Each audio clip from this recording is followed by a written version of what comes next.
सो तो बच्चों स्टार्ट करते हैं आज का lecture. So this is the third lecture of chapter number 15 waves. इस लेक्चर्स के अंदर हमने सुपरपोजिशंस ऑफ वेव के बारे में सीखना है। सुपरपोजिशन वेव यानी कि क्या, लाइक एग्जांपल फॉर, मैंने लास्ट टाइम बताया रेजोनेंस कंडीशन में आपको पता था कि भाई यदि स्ट्रिंग चल रहा है यानी कि आप यानी कि हिचके खा रहे हो, राइट। अब किसी ने पीछे से धक्का लगाया तो क्या होगा, उसका वेव, उसका एम्पलीट्यूड बढ़ जाता है, हाँ कि ना बच्चों, स्पीड बढ़ जाती है, एम्पलीट्यूड बढ़ जाता है। तो superposition of wave one type of कुछ ऐसा ही है, यदि जो दो वेव जा रहे हैं वो सेम फेस में है और उसको ऐड कर रहे हैं तो उसका जो वेव का एम्पलीट्यूड है वो बढ़ जाता है। लाइक एग्जांपल फॉर, आप थोड़ा सा यहाँ से सीख पाओगे, समझ पाओगे। तो पहले तो सुपरपोजिशन है क्या, वो डेफिनेशन समझ लेते। Superposition of waves stated that when two or more waves are simultaneously impressed on the particles of the mediums, the resultant displacement of any particle is equal to the vector sum of the displacement of all the waves. ध्यान रखो बच्चों, फिर से repeat कर रहा हूं कि जब दो और दो से ज्यादा वेव को हम एक दूसरे को ऐड कर रहे हैं तो रिजल्टेंट जो वेव, रिजल्टेंट डिस्प्लेसमेंट हो रहा है पार्टिकल्स का, वो दोनों के वेक्टर सम जितना होता है बच्चों। वेक्टर सम, फिर से रिपीट कर रहा हूं, एम्पलीट्यूड जो होता है वो दोनों के वेक्टर सम जितना होता है। रिकॉर्डिंग चालू ही है बेटा? चालू है। ओके, समझ में आ रहा है कि नहीं? दो रिजल्टेंट वेव, दो वेव का हम ऐड कर रहे हैं तो उसका जो रिजल्टेंट डिस्प्लेसमेंट होता है, रिजल्टेंट एम्पलीट्यूड होता है, वो दोनों का एडिशन जितना होता है। थोड़ा सा अभी फील नहीं हो रहा है तो हम इस फिगर के थ्रू समझने का ट्राई करेंगे। समझ लो, इसमें आपको तीन टाइप के वेव दिख रहे हैं, हाँ कि ना? Black colour, yellow colour and pink colour. Hello. तो जो ब्लैक कलर के वेव है उसको हम वेव नंबर 1 दे देते, येलो कलर को वेव नंबर 2 दे देते, और जो उसका रिजल्ट है दोनों को ऐड करने के बाद जो दोनों का वेव का आंसर मिल रहा है पिंक कलर, उसका ऑब्जर्वेशन करेंगे। ये फर्स्ट एंड दोनों वेव कि उसके थर्ड वेव, पिंक वाले वेव के ऊपर क्या इफेक्ट हो रही है, उसका सुपरपोजिशन करने से, ऐड करने से, ये एडिशन वेव है। समझ में आया? पिंक कलर का दोनों का आंसर होके जो आंसर आ रहा है वो अब देख लेना। ओके, अब देखा आपने, तीनों तीन वेव का एम्पलीट्यूड सेम है बच्चों। हेलो। ओके, जब दोनों के बीच में कुछ फेस डिफरेंट होगा, देखो यहाँ आपको फेस डिफरेंट दिख रहा है दोनों के बीच का, येलो, ओके, येलो और ब्लू कलर। अब मैं थोड़ा सा,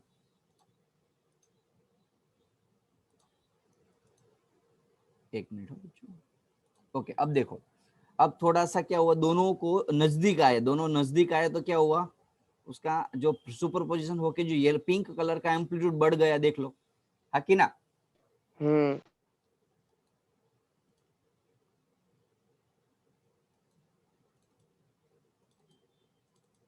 अब देखो, मैक्सिमम हो गए जब दोनों एक साथ हो गए सेम फेस में, तो जो एम्पलीट्यूड है ये पिंक कलर का सबसे हाईएस्ट मिला, देख लो, सबसे हाईएस्ट यहाँ मिला पिंक कलर, जब दोनों एक साथ सेम फेस में हो गए। तो समझ में आ रहा है? दोनों के एडिशन से आंसर जो मिल रहा है उसके पैटर्न को जस्ट फील करने का ट्राई करो। ओके, यदि मैं आपको एंगल थ्रू, फेस थ्रू समझाने का ट्राई करूंगा तो आप नहीं समझ पाओगे उस टाइम पे, तो बेहतर है कि इस फिगर से समझने का ट्राई करो एडिशन। ओके, अब कम हो गया सुपरपोजिशन, देखो ज्यादा दूर हो गए, उसकी वेवलेंथ, फ्री फेस ज्यादा है डिफरेंट, जो ये और ये दोनों वेव के बीच में जो फेस है वो उसका डिफरेंस ज्यादा है, तो ये रिजल्टेंट वेव कम हो गया।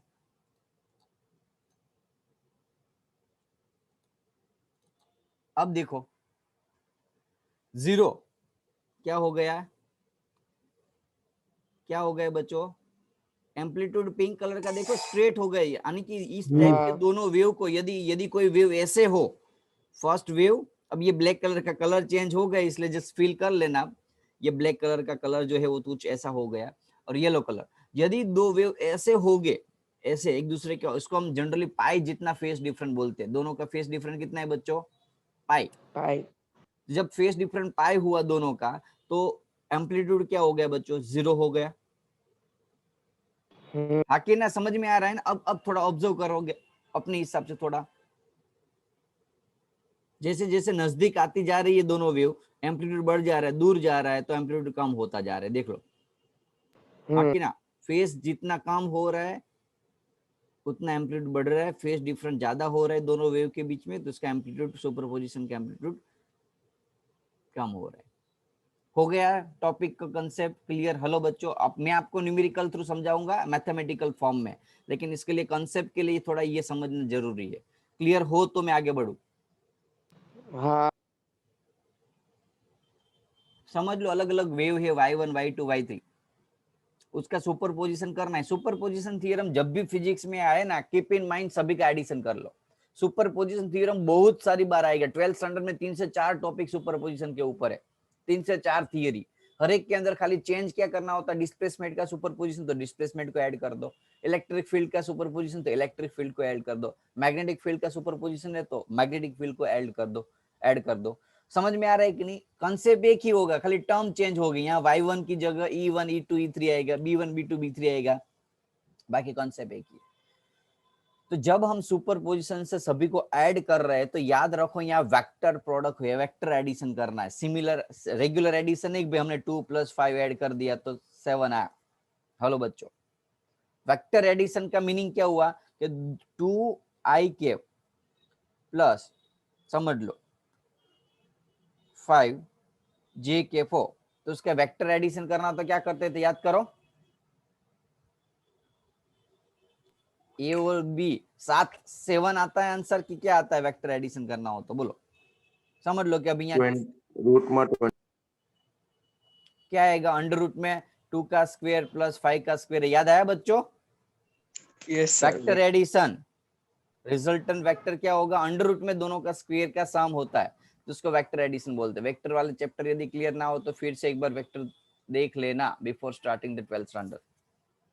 चलो, तो अब ये सारी चीजें सुपरपोजिशन की। अब हम सुपरपोजिशन को मैथमेटिकली प्रूव करेंगे।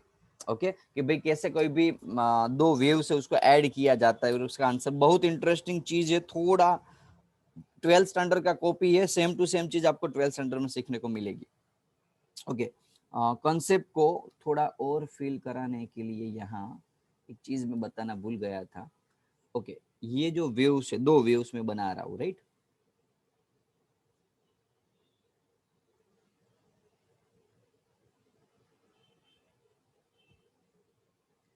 बच्चों क्या होगा उसमें, रिजल्टेंट वेक्टर क्या होगा, कोई बता सकता है? ऐड होगा, सब्सट्रैक्शन होगा, बड़ा होगा, छोटा होगा, क्या होगा रिजल्टेंट वेक्टर? बोलो। ये दोनों वेव है, वेव नंबर 1, वेव नंबर 2, दोनों को मैं सुपरपोजिशन करूं तो उसका रिजल्टेंट वेक्टर इससे बड़ा आएगा, छोटा आएगा, जीरो आएगा, क्या आएगा बोलो? बोलो। ऐड का है।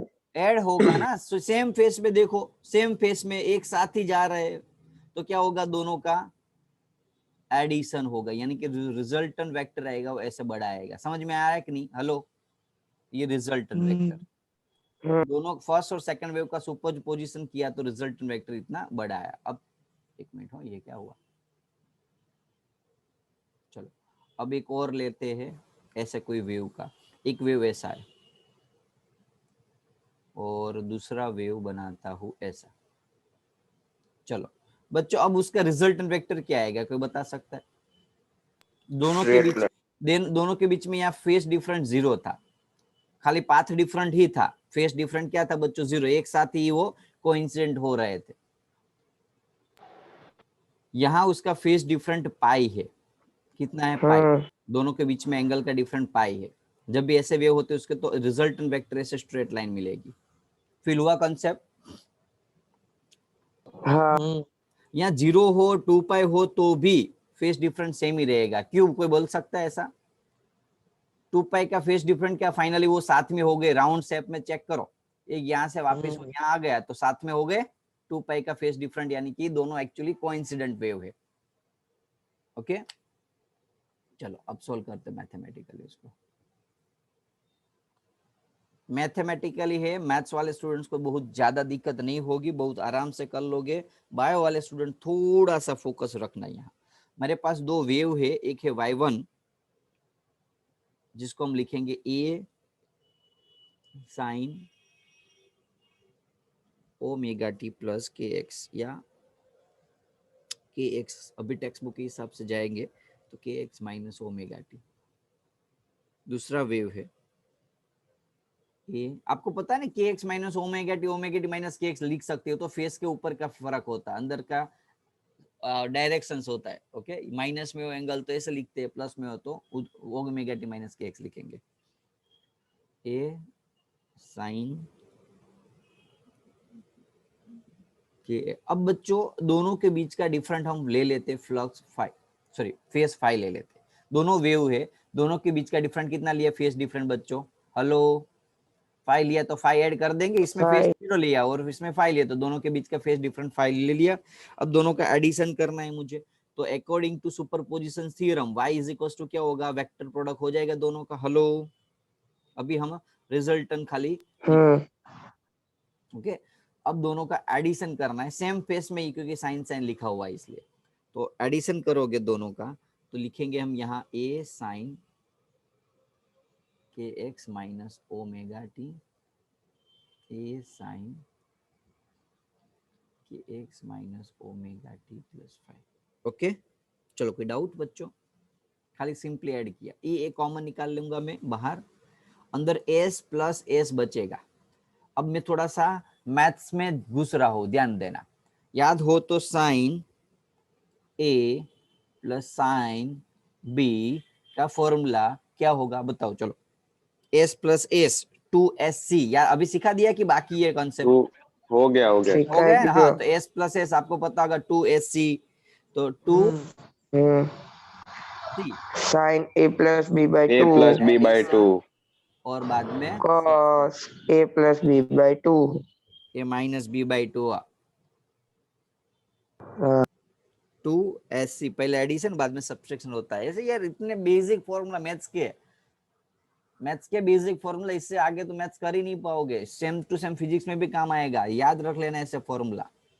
तो एस प्लस एस 2SC, तो यहाँ भी ऐसा कर सकता हूँ मैं, ये तो मैंने बाहर निकाल लिया बच्चों यहाँ दोनों में से। तो एस प्लस एस तो क्या लगाएंगे, 2S,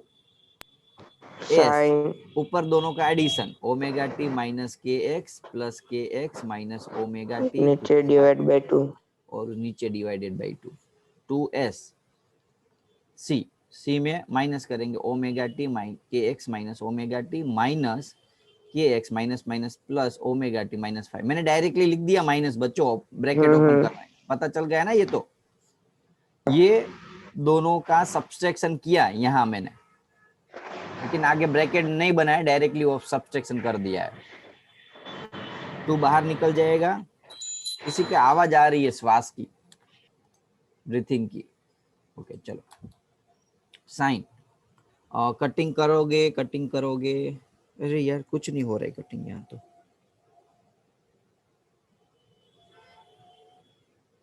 कुछ नहीं हो रहा है कोई बात नहीं, चलो। के एक्स 2 होगा बच्चों, 2 ओमेगा टी प्लस 5। हेलो, उसको मैं स्प्लिट कर दूं तो ऐसा लिख सकता हूँ, हुआ एक ही चीज ना, एलसीएम लेके लिखो तो भी। यहाँ कट होगा आई थिंक, ओमेगा के एक्स हो गया कट, ओमेगा टी कट हो गया, तो माइनस फ्लक्स, सॉरी अरे यार फ्लक्स क्यों बोल देता हूँ हर बाई 5, फेस डिफरेंट 5/2।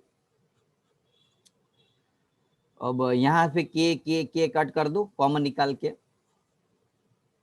यहाँ बचेगा साइन के X minus omega T plus 5/2, और कोस माइनस को यानी कि उगल देता है, पता है ना आपको? कोस के अंदर माइनस हो तो क्या हो जाता है, प्लस हो जाता है। मैथ्स वाले बायो वाले याद रख लेना कि cos minus theta is equal to क्या हो जाता है, कोस थीटा हो जाता है। लेकिन साइन उल्टी कर देता है,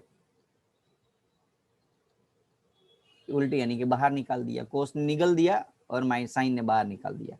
बायो वाले स्टूडेंट ये सारे फॉर्मूला से जब भी आए ना अलग से फॉर्मूला, सो लिखते रहे ना अपनी बुक्स के अंदर। तो ये आपका हो गया बच्चों आंसर, कोई डाउट है? इजी ना सर। देख लो एक बार आराम से, कोई स्टेप में कोई प्रॉब्लम्स हुआ हो तो फिर से एक बार सर, देख के। हाँ बोलो। હા તો તમે બે ઇક્વેશન લખી આ વેવ્સ ની हाँ हाँ તેમાં हाँ ઓમેગા સેમ હશે બંનેના हाँ આપણે સેम જ લીધેલું છે અત્યારે ओके एक्चुअली अलग अलग लोगे ना तो अलग अलग आएगा आपका आंसर यहाँ पता चल गया कि नहीं, लेकिन वो बहुत लंबा हो जाएगा सम। वैसे टेक्स्ट बुक में ओमेगा सेम रख के आंसर लिया हुआ है, दोनों वेव्स जो है वो सेम सोर्स से जनरेट हुए हैं, तो सेम सोर्स से जनरेट हुए इसलिए दोनों वेव की ओमेगा सेम है, खाली फेस डिफरेंट अलग है दोनों का।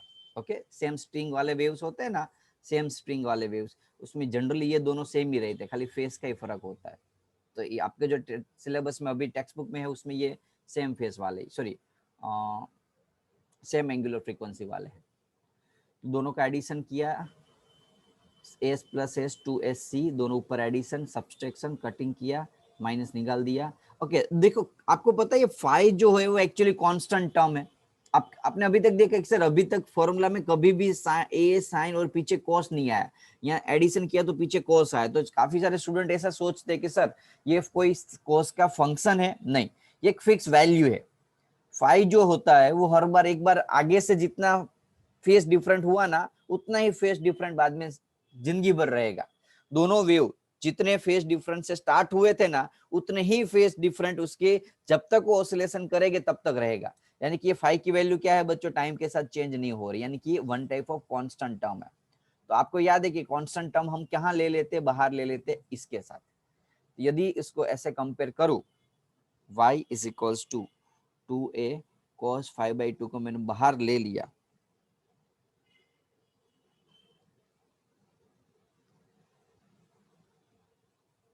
तो वन टाइप ऑफ ये एम्पलीट्यूड हो गया बच्चों, कांस्टेंट टर्म है तो। हेलो,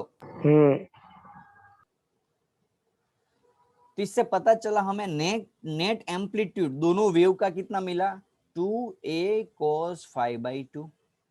अब हम दो केस ले लेते, केस नंबर 1, यदि बच्चों एम्पलीट्यूड मैक्सिमम कब होगा, कोई बता सकता है? ये जो नेट एम्पलीट्यूड है वो मैक्सिमम कब होगा? ये तो फिक्स टर्म है, डिपेंड कर रहा है एंगल के ऊपर, कौन सा एंगल होगा, कोस की कौन सी वैल्यू मैक्सिमम होती है, कौन कौन बता पाएगा?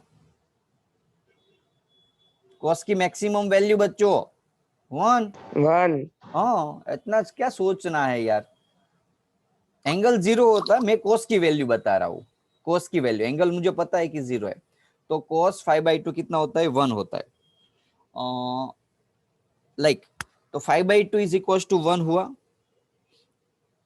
तो 5/2 1, तो यहाँ एंगल कौन सा होगा 5/2 की जगह, 0। cos 0 1 होता है ना, कंपेयर करो, cos 0 इज इक्वल टू 0 के साथ 5/2 को कंपेयर, 5/2 इज इक्वल टू 0, तो 5 इज इक्वल टू 0 आया बच्चों। हेलो, 5/2 इज इक्वल टू 0, तो 5 इज क्या बच्चों, cos की खाली एक सिंगल 0 वैल्यू के लिए ही आंसर 1 आता है कि दूसरी भी वैल्यू है? cos की कौन सी ऐसी वैल्यू जिसमें आंसर 1 आता है, बोलो।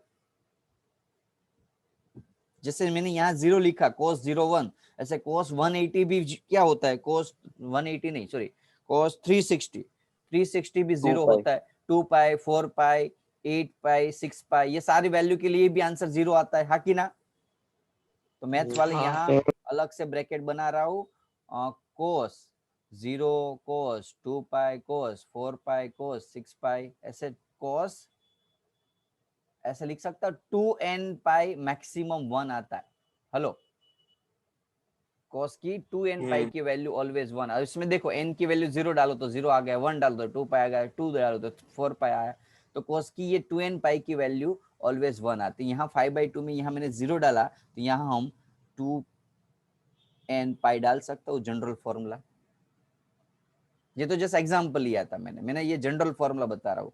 तो बच्चों phase different phi is equal to क्या होगा, कोई बता सकता है? कुछ गड़बड़ हुई।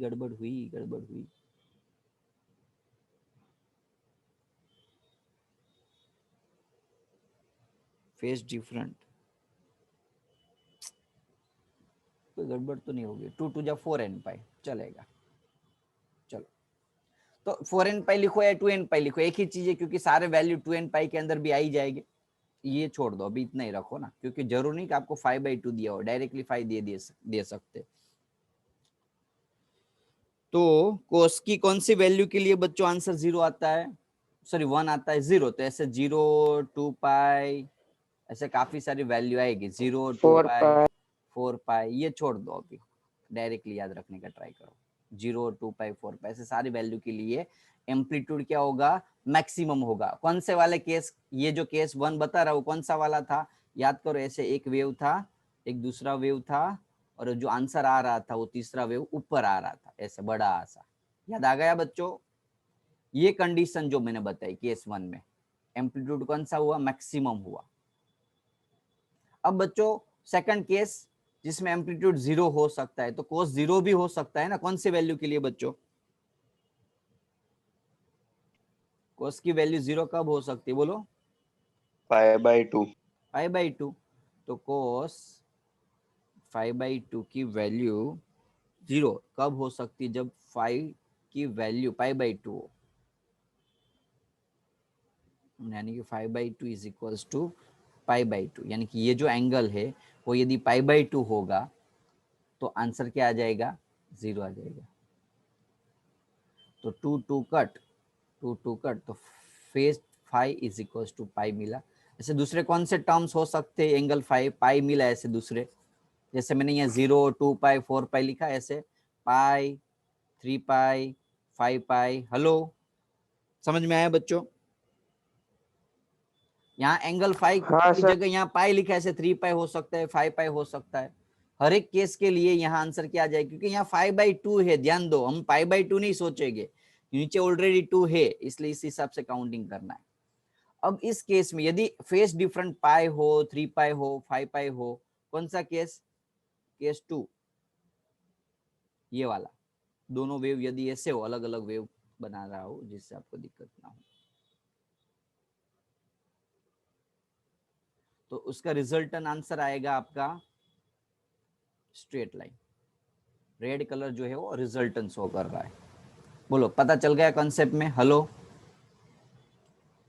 हाँ तो इस केस को हम कंस्ट्रक्टिव इंटरफ्रेंस बोलते हैं, और इस केस को, अब जो सुपरपोजिशन है ना, उसको हम दूसरा वर्ड 12th स्टैंडर्ड में वर्ड यूज करेंगे, इंटरफ्रेंस। क्या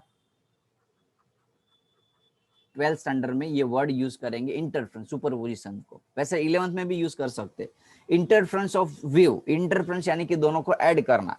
तो यदि बच्चों दोनों को जब ऐड करो रिजल्टन मैक्सिमम मिल रहा है, रिजल्टन मैक्सिमम मिल रहा है, तो उसको हम कंस्ट्रक्टिव इंटरफ्रेंस बोलेंगे। क्या बोलेंगे? Constructive interference. और रिजल्ट 0 मिल रहा है तो डिस्ट्रक्टिव इंटरफ्रेंस। क्लियर बच्चों?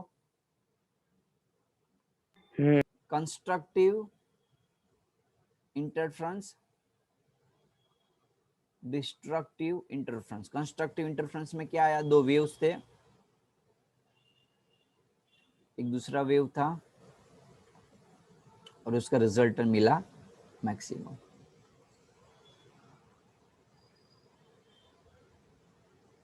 ओके, ये कंस्ट्रक्टिव इंटरफ्रेंस है। अब डिस्ट्रक्टिव इंटरफ्रेंस में एक वेव ऐसा है, एक वेव ऐसा है, तो उसका रिजल्टन स्ट्रेट लाइन 0 हो गया। तो बच्चों इसमें आप देख सकते हो कंस्ट्रक्टिव इंटरफ्रेंस में, कंस्ट्रक्टिव इंटरफ्रेंस में एम्पलीट्यूड मैक्सिमम होता है, हाँ कि ना? यहाँ एम्पलीट्यूड मिनिमम होगा 0। दोनों को समझा रहा हूं, आपको फील करा रहा हूं टॉपिक को। यहाँ इंटेंसिटी भी मैक्सिमम होगी, यहाँ इंटेंसिटी मिनिमम होगी। ये चीज 12th स्टैंडर्ड में मस्त समझाऊंगा मैं आपको। एक्चुअली क्या अभी इतना टाइम नहीं है, और टेक्स्ट बुक में इतना डिटेल में आपको जरूरत भी नहीं है। 12th में बहुत अच्छे से समझाया हुआ ये टॉपिक को। एक्चुअली एक ही टॉपिक है, कंस्ट्रक्टिव डिस्ट्रक्ट इंटरफ्रेंस में 2 लेक्चर्स देता हूँ, जो मैं 10 मिनट में आपको समझाया वो। ओके, चलो थोड़ा सा डायरेक्टली समझा देता हूँ। फेस डिफरेंट कितना मिला बच्चों यहाँ कंस्ट्रक्टिव इंटरफ्रेंस में? देखो यहाँ आगे सोल्व किया था हमने। कंस्ट्रक्टिव ए मैक्सिमम केस 1 0 2 पाई 4 पाई। यदि दो वेव के बीच का फेस डिफरेंस 0 2 पाई 4 पाई, तो उसका जनरल फॉर्मूला क्या लिख सकता हूँ मैं, 2n पाई, हाँ कि ना? हाँ तो यदि ऐसा एंग फेस डिफरेंट हो तो कौन सा होगा बच्चों, कंस्ट्रक्टिव इंटरफ्रेंस होगा। और यदि फेस डिफरेंट पाई 3 पाई 5 पाई, तो उसको जनरल फॉर्मूला में ऐसे लिख सकते हो 2n प्लस 1 पाई या 2n माइनस 1 पाई। मैथ्स वाले को तो पता ही होगा, ऐसे काफी सारे फॉर्मूला बनाते रहोगे आप अपने। 2n प्लस 1 पाई, देखो n की जगह 0 डालो तो पाई, n की जगह 2 डालो 3 पाई, 3 डालो 5 पाई। समझ में आया कि नहीं? ऐसे तो ये जनरल फॉर्मूला लिया हमने। तो ये क्या है? Phase difference. अब ओके, एम्पलीट्यूड ये ए मैक्सिमम हुआ तो उसका आंसर कितना आता है? रिजल्टेंट वेक्टर का मुझे आंसर निकालना हो तो कैसे निकालते थे? याद करो, अंडर रूट में एडिशन वेक्टर एडिशन करना है। अंडर रूट में a1 अब कॉमन सेंस यहाँ भी यही होगा, बोले आंसर 0 आ रहा है अलग चीज है, मेथड तो यही रहेगी, लेकिन यहाँ जनरली क्या होगा? माइनस हुआ होता। क्या होगा बच्चों?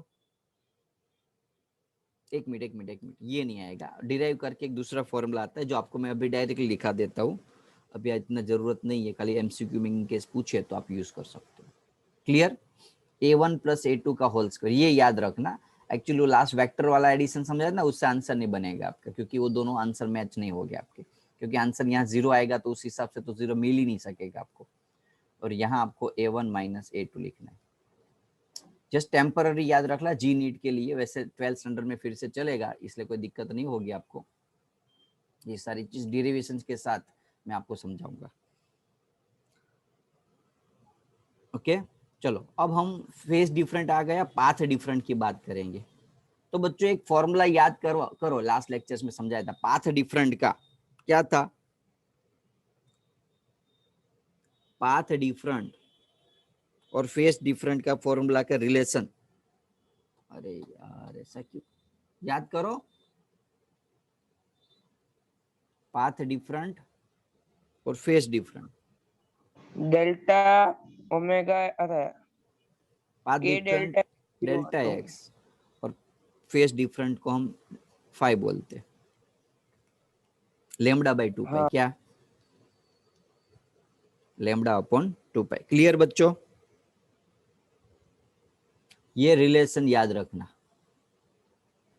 तो यदि समझ लो फेज डिफरेंट यहाँ कितना है कंस्ट्रक्टिव इंटरफेरेंस में, केस नंबर 1 में फेज डिफरेंट 0, 2 पाई, 4 पाई। तो ये क्या आएगा? Delta x. देखो 0 के साथ ये आंसर 0, 2 पाई के साथ ये मल्टीप्लाई करो ये टर्म्स को, 0 के अलावा 2 पाई के, तो 2 पाई कर तो लेमडा, 4 पाई के साथ करो तो 2 लेमडा। हेलो, समझ में आया बच्चों? तो पाथ डिफरेंट कितना होगा कंस्ट्रक्टिव इंटरफेरेंस में? 0 लेमडा 2 लेमडा।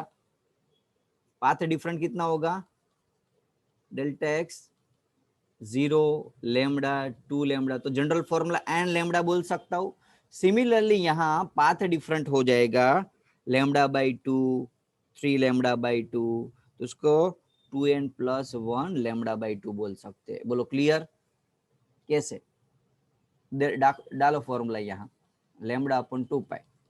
फेज डिफरेंट कितना था डिस्ट्रक्टिव इंटरफेरेंस में? सेकंड केस में फेज डिफरेंट पाई 3 पाई था, तो पाई डालो यहाँ, पाई पाई कट लेमडा बाई 2, 3 पाई डालो, 3 पाई डालो 3 लेमडा बाई 2। समझ में आया कि नहीं बच्चों?